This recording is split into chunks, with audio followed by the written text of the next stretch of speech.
membangun masjid. Ustaz, aneh nggak mampu bangun masjid. Berapa biayanya Ustaz?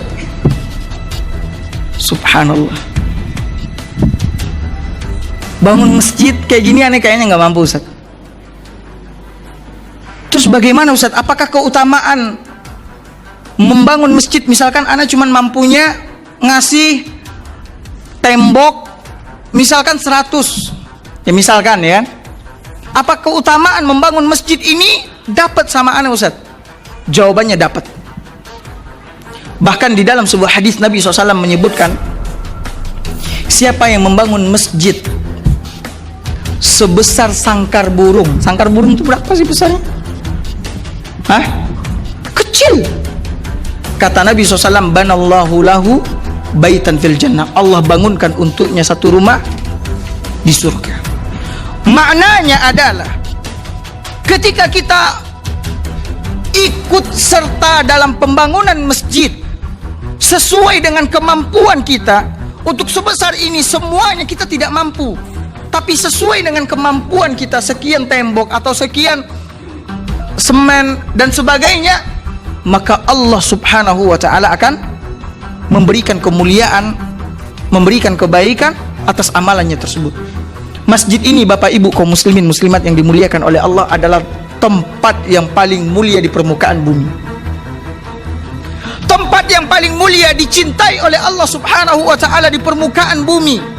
Masjid, di mana di dalamnya Allah memerintahkan hambanya untuk mengingat Dia, untuk menyebut namanya, untuk bertasbih kepadanya, untuk memujinya.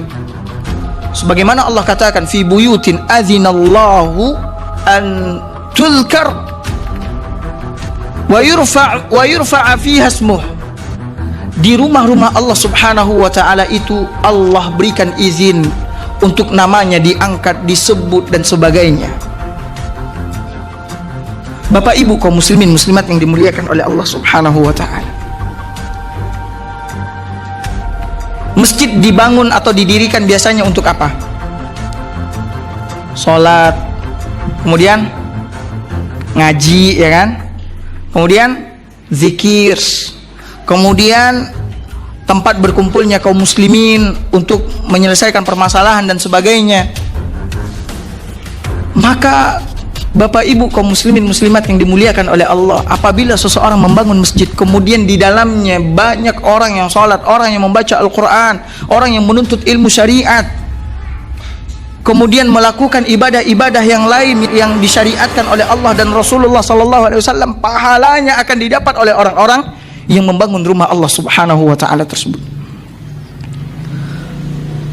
Semuanya, selagi ada orang sholat, selagi ada orang yang membaca Al-Quran, orang yang berzikir, pahalanya akan terus mengalir kepadanya walaupun dia telah meninggal.